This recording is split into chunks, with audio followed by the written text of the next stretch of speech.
Page 59. E. The defendant attempted to persuade Pence to reject votes cast by duly appointed electors and choose the defendant's fraudulent ones. As the defendant's various attempts to target the states failed, and the January 6th congressional certification approached, the defendant and co-conspirators turned their attention to Pence, who as President of the Senate presided over the certification proceeding. In service of a new plan to enlist Pence to use his role to fraudulently alter the election results at the January 6th certification proceeding, the defendant and his co-conspirators again used deceit.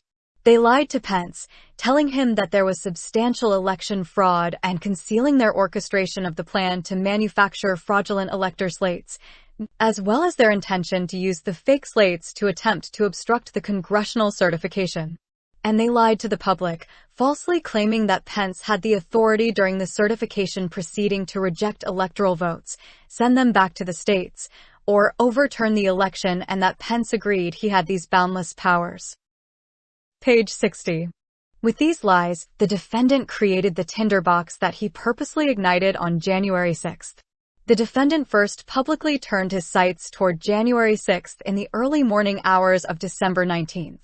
At 1:42 a.m., the defendant posted on Twitter a copy of a report falsely alleging fraud and wrote, "Statistically impossible to have lost the 2020 election. Big protest in D.C. on January 6th. Be there, will be wild." Later on December 19th, the defendant called Pence and told him of plans for a rally on January 6th and said that he thought it would be a big day and good to have lots of their supporters in town. The defendant and his co-conspirators recognized that Pence, by virtue of his ministerial role presiding over the January 6th congressional certification, would need to be a key part of their plan to obstruct the certification proceeding.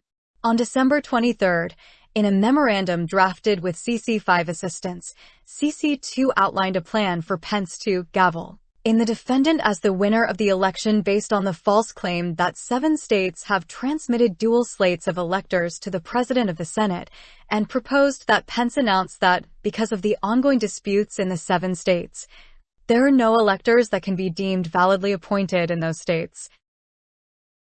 Page 61. CC2 emphasized concealment, writing that the main thing here was that Pence act without asking for permission either from a vote of the joint session or from the court. CC2 memorandum stood in stark contrast to concessions he had previously made about the vice president's lack of authority in the certification proceeding. 2 months earlier, on October 11th, he had written to a colleague that neither the Constitution nor the ECA provided the vice president with discretion in the counting of electoral votes or permitted him to make the determination on his own. Page 62. Then on December 25th, CC5 proposed in a text message to CC2 and CC6 that Pence permit an unlimited filibuster of the certification, in violation of the ECA, and ultimately gavel in the defendant as president. When asked, is Pence really likely to be on board with this? CC6 responded, "Let's keep this off text for now." From that point on, the conspirators plotted to manipulate Pence. CC1, CC2, CC6, and P1 worked in concert to enlist Pence to act unlawfully and to ratchet up public pressure from the defendant's supporters that he do so. The defendant began to directly and repeatedly pressure Pence at the same time that he continued summoning his supporters to amass in Washington, D.C. on the day of the congressional certification.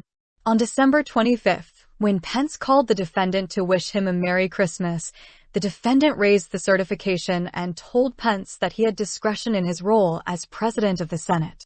Pence emphatically responded, "You know, I don't think I have the authority to change the outcome." The next day, the defendant tweeted, "Never give up. See everyone in D.C. on January 6th. He also tweeted false fraud claims. Time for Republican senators to step up and fight for the presidency, like the Democrats would do if they had actually won. The proof is irrefutable. Massive late-night mailing ballot drops in swing states, shifting the ballot boxes on video, double voters, dead voters, fake signatures, illegal immigrant voters, banned Republican vote watchers, more votes than actual voters. Check out Detroit and Philadelphia and much more." Page 63. The numbers are far greater than what is necessary to win the individual swing states and cannot even be contested. Courts are bad, the FBI and justice didn't do their job, and the United States election system looks like that of a third world country. Freedom of the press has been gone for a long time. It is fake news, and now we have big tech with Section 230 to deal with. But when it is all over, and this period of time becomes just another ugly chapter in our country's history, we will win. On December 28th, CC2, CC5, and CC6 exchanged text messages in which CC2 expressed concern that Gohmert v.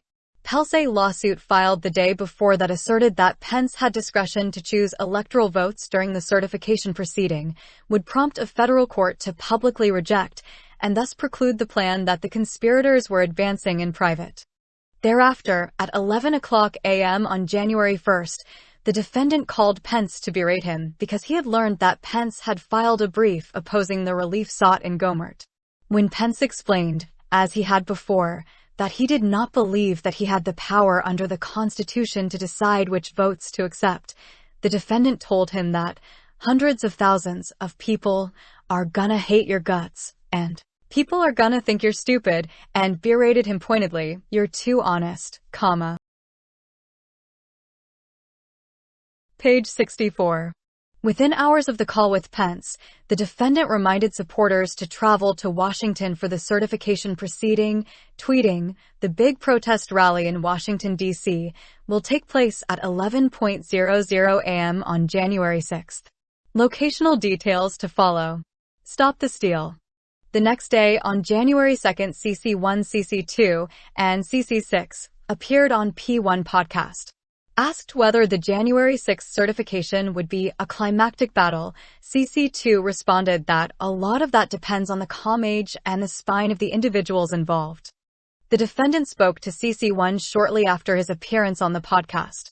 That afternoon, CC6 worked to arrange a meeting among the defendant, CC2, and Pence in order to enlist Pence to misuse his role as president of the Senate at the certification proceeding.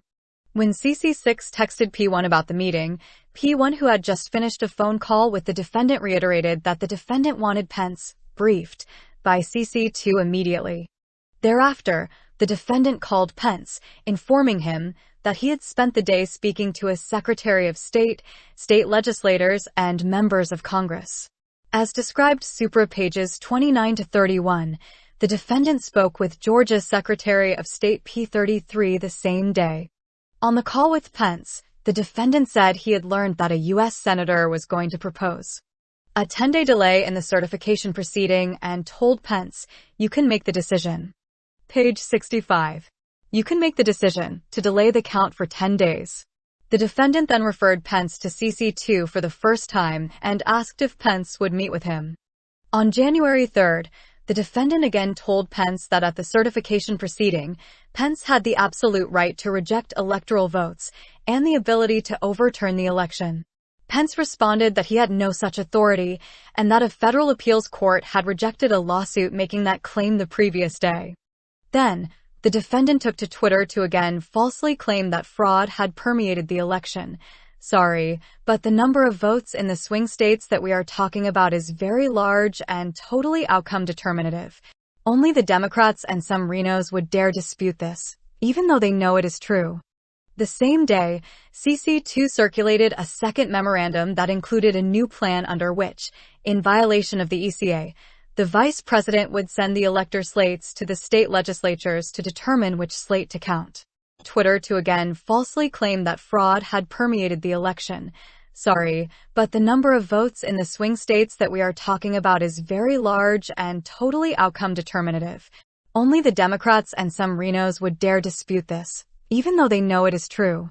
The meeting that CC6 had organized so that the defendant and CC2 could enlist Pence to reject Biden's legitimate electoral votes was scheduled late in the afternoon of January 4th. In advance of the meeting, CC1, CC2, CC6, and P1 gathered at the Willard Hotel near the White House, and from there, CC1 called and spoke with the defendant. Page 66. The meeting among the defendant, CC2, Pence, and Pence staffers P8 and P58 began around 4:45 p.m. No one from the defendant's White House counsel's office attended. During the meeting, the defendant asked CC2 to explain his plan to Pence. CC2 presented two options. Pence could unilaterally decide objections to electors, or alternatively, in the plan that CC2 had devised the prior day, Pence could send the elector slates to the targeted states' legislatures to determine which electors' votes should be counted. In the defendant's presence, in response to Pence's questioning, CC2 admitted that the ECA forbade what he proposed and that no one had tested the new plan to send elector slates to state legislatures for review. Page 67. In the defendant's presence, in response to Pence's questioning, CC2 admitted that the ECA forbade what he proposed and that no one had tested the new plan to send elector slates to state legislatures for review. Nonetheless, the defendant repeatedly expressed a preference that Pence unilaterally reject valid elector slates. Throughout the meeting, the defendant repeated his knowingly false fraud claims as a purported basis for Pence to act illegally. Pence's 5 pages of contemporaneous notes from the meeting reflect that the defendant said, "When there's fraud, the rules get changed. Bottom line, won every state by 100,000s of votes. This whole thing is up to MP, has to do with you. You can be bold and RIT to do whatever you want to do." The meeting concluded with Pence, firm and clear, telling the defendant, "I'm not seeing this argument working." Nonetheless, the defendant requested that Pence's staff meet with CC2 again to discuss further, and Pence agreed. The conspirators were undeterred. Immediately after leaving the White House, CC2 gathered with CC6 and P1 back at the Willard Hotel. Over the days that followed, these conspirators strategized on could influence Pence through the Vice President's counsel and nominalized the unlawful plan by discussing it on P1 podcast. Meanwhile, the defendant continued to pressure Pence publicly. Page 69. Page 68 was skipped, but is available online. Immediately following the federal court's rejection of the legal basis for the conspirators' plan, CC2 went to the meeting that the defendant had requested that Pence's staff, P58 and P8, take. At the outset, CC2 changed his tack and advocated that Pence simply reject the Biden electors outright. This was contrary to his primary recommendation the day before for Pence to send the slates to the state legislatures, but consistent with the preference the defendant had expressed. CC2 made additional concessions during this meeting. For example, CC2 agreed that the Supreme Court would unanimously reject his proposed action. Consistent historical practice since the founding was that the vice president never asserted authority to reject electors. No reasonable person would want the Constitution read that way because the office would never switch political parties. No state legislature appeared poised to try to change its electors, and if Democrats were to claim the same authority, CC2 would not credit it. P58 expressed to CC2 that the defendant's plan would result in a disastrous situation where the election might have to be decided in the streets. Page 70. P58 expressed to CC2 that the defendant's plan would result in a disastrous situation where the election might have to be decided in the streets. Having failed to enlist P58 in the criminal conspiracy, CC2 told him that the team was going to be really disappointed. The team, in fact, was disappointed. After CC2 updated CC1 on the meeting, CC6 confirmed to P1 that the Pence lawyer, that is, P58, was totally against us, prompting P1 to respond, "Fuck his lawyer." That same day, CC2 received an email confirming what he already had admitted to P58: no chamber of any legislature in any state, including Arizona, Georgia, Pennsylvania, and Wisconsin, was requesting that its electoral votes be returned to the state for review. Meanwhile, CC5, who had traveled to Washington as directed by the defendant's public messages, obtained duplicate originals of the fraudulent certificates signed by the defendant's fraudulent electors in Michigan and Wisconsin, which they believed had not been delivered by mail to the President of the Senate or archivist. CC5 reviewed these duplicates from campaign staff and surrogates, who flew them to Washington at private expense. Page 71. He then hand-delivered them to staffers for a U.S. representative at the Capitol as part of a plan to deliver them to Pence for use in the certification proceeding. The defendant did not leave the pressure campaign to his co-conspirators. He redoubled his own efforts. On January 5th at 1:06 a.m., shortly before meeting with CC2, the defendant tweeted, "The vice president has the power to reject fraudulently chosen electors and designate the defendant as the winner of the Electoral College vote." That afternoon, the defendant met privately with Pence in the Oval Office. During the meeting, the defendant once again told Pence, "I think you have the power to decertify." When Pence was unmoved, the defendant threatened to criticize him publicly. "I'm gonna have to say you did a great disservice." This concerned P8, to whom Pence had relayed the defendant's threat, to the point that he alerted Pence's Secret Service detail. Next still, the defendant initiated a phone call with Pence. P8, P58, and CC3 and one or two other private attorneys, likely including CC1, and again raised the scenario of the vice president sending the elector slates to state legislatures. P58 again pointed out that such a strategy violated the ECA, and Pence reaffirmed that he did not believe he had the authority to do so. Page 72. Shortly after the call that evening at 5:43 p.m., the defendant tweeted, "I will be speaking at the Save America rally tomorrow on the Ellipse at 11 a.m. Eastern. Arrive early. Doors open at 7 a.m. Eastern. Big crowds." The defendant continued his pressure campaign on Pence that evening. After a New York Times article that night detailed the afternoon's private conversation in which Pence had rejected the defendant's demand to act unlawfully, the defendant directed P4 to issue a statement rebutting it and approved the statement at 9:28 p.m. Minutes later, the defendant called Pence and told him, "You gotta be tough tomorrow." After concluding the call with Pence, the defendant sequentially spoke to P1 followed by CC2. Then, at around 10 p.m. that night, the defendant issued the public statement, which read, "The vice president and I are in total agreement that the vice president has the power to act." A statement that the defendant knew was a lie from Pence's repeated and firm rejections of his efforts, but that gave false hope to the defendant's supporters arriving in the city at the defendant's request, and maximized pressure on Pence. The defendant caused unlawful conduct on January 6th and tried to take advantage of the riot that ensued. The defendant continued his intense pressure campaign against the vice president into the early morning hours of January 6th. Around 1 a.m. the defendant tweeted, falsely, "If Vice President at Mike_Pence comes through for us, we will win the presidency." Page 73. "If Vice President at Mike_Pence comes through for us, we will win the presidency."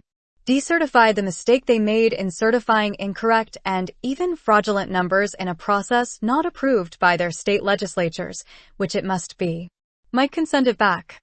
At 8:17 a.m., as the supporters he had summoned to the city gathered near the White House, the defendant again falsely tweeted about the certification. States want to correct their votes, which they now know were based on irregularities and fraud. Plus, corrupt process never received legislative approval. All Mike Pence has to do is send them back to the states, and we win. Do it, Mike. This is a time for extreme courage. Later that morning, CC5 worked with another attorney for the defendant, who contacted a U.S. senator to ask him to obtain the fraudulent Wisconsin and Michigan documents from the U.S. representative's office and hand-deliver them to the vice president. When one of the U.S. senator's staffers contacted a Pence staffer by text message to arrange for delivery of what the U.S. senator's staffer had been told were alternate slate S of electors for MI and WI because the archivist didn't receive them, Pence's staffer rejected them. At 11:15 a.m., shortly before traveling to the Ellipse to speak to his supporters, the defendant called Pence and made one last attempt to induce him to act unlawfully in the upcoming session. When Pence again refused and told the defendant that he intended to make a statement to Congress before the certification proceeding confirming that he lacked the authority to do what the defendant wanted, the defendant was incensed. Page 74. When Pence again refused and told the defendant that he intended to make a statement to Congress before the certification proceeding confirming that he lacked the authority to do what the defendant wanted, the defendant was incensed. He decided to reinsert into his campaign speech at the ellipse remarks targeting Pence for his refusal to misuse his role in the certification. And the defendant set into motion the last plan in furtherance of his conspiracies. If Pence would not do as he asked, the defendant needed to find another way to prevent the certification of Biden as president. So on January 6th, the defendant sent to the Capitol a crowd of angry supporters, whom the defendant had called to the city and inundated with false claims of outcome-determinative election fraud, to induce Pence not to certify the legitimate electoral votes and to obstruct the certification. At the Ellipse campaign rally, CC1 and CC2 spoke just before the defendant. In his rally speech, CC1 sought to cloak the conspiracies in an air of legitimacy, assuring the defendant's supporters that every single thing that has been outlined as the plan for today is perfectly legal, and introduced CC2 as a preeminent constitutional scholar who would further explain this plan. Page 75. He, CC2, falsely claimed that legislatures in 5 states were begging to have their electoral ballots returned. CC1 then asserted that Pence could decide on the validity of these crooked ballots and told the crowd, "Let's have trial by combat." CC2 in his speech claimed that Pence must send electoral votes to state legislatures for the American people to know whether we have control of the direction of our government or not, and decried that we no longer live in a self-governing republic if we can't get the answer to this question. When the defendant took the stage at the Ellipse rally to speak to the supporters who had gathered there at his urging, he knew that Pence had refused, once and for all, to use the defendant's fraudulent electors' certificates. The defendant also knew that he had only one last hope to prevent Biden's certification as president, the large and angry crowd standing in front of him. So for more than an hour, the defendant delivered a speech designed to inflame his supporters and motivate them to march to the Capitol building. Skipped pages 76 through 79. The indictment is available online. Page 80. And at approximately 2:24 p.m., Fox News reported that a police officer may have been injured and that protesters have made their way inside the Capitol. At 2:24 p.m., Trump was alone in his dining room when he issued a tweet attacking Pence and fueling the ongoing riot. Mike Pence didn't have the courage to do what should have been done to protect our country and our Constitution, giving states a chance to certify a corrected set of facts, not the fraudulent or inaccurate ones which they were asked to previously certify. USA demands the truth. Page 81. That afternoon, at the Capitol, a rioter used a bullhorn to read the defendant's tweet about the vice president aloud to the crowd trying to gain entry to the building. The defendant issued the incendiary tweet about Pence despite knowing, as he would later admit in an interview in 2023, that his supporters listened to him like no one else. 1 minute later, at 2:25 p.m., the Secret Service was forced to evacuate Pence to a secure location. At the Capitol, throughout the afternoon, members of the crowd chanted, "Hang Mike Pence, where is Pence? Bring him out," and "Traitor Pence." Several rioters in those chanting crowds wore hats and carried flags evidencing their allegiance to the defendant. In the years since January 6th, the defendant has refused to take responsibility for putting Pence in danger, instead blaming Pence. On March 13, 2023, he said, had Mike Pence sent the votes back to the legislatures, they wouldn't have had a problem with January 6th, so in many ways you can blame him for January 6th. Had he sent them back to Pennsylvania, Georgia, Arizona, the states, I believe, number 1, you would have had a different outcome. But I also believe you wouldn't have had Jan. 6 as we call it. Rioters, again, many bearing pro-Trump paraphernalia indicating their allegiance, breached the Senate chamber, rifled through the papers on the senators' desks, and stood on the dais where Pence had been presiding just minutes earlier. Page 83 skipped page 82. In the years after January 6th, the defendant has reiterated his support for and allegiance to rioters who broke into the Capitol, calling them patriots and hostages, providing them financial assistance, and reminiscing about January 6th as a beautiful day. At a rally in Waco, Texas on March 25, 2023, The defendant started a tradition he has repeated several times, opening the event with a song called Justice for All, recorded by a group of charged and, in many cases, convicted January 6 offenders known as the January 6th Choir, and who, because of their dangerousness, are held at the District of Columbia Jail. At the Waco rally of the January 6th Choir, the defendant said, "Our people love those people. They love those people." The defendant has also stated that if re-elected, he will pardon individuals convicted of crimes on January 6th. Page 85 skipped page 84. Within 10 minutes, at 11:44 p.m., CC2, who earlier that day wrote to P58 that the siege is because you and your boss did not do what was necessary, emailed P58 again and urged him to convince Pence to violate the law. Writing, "I implore you to consider one more relatively minor violation of the ECA and adjourn for 10 days to allow the legislatures to finish their investigations, as well as to allow a full forensic audit of the massive amount of illegal activity that has occurred here." At 3:41 a.m. on January 7th, as President of the Senate, Pence announced the certification results of the 2020 presidential election in favor of Biden.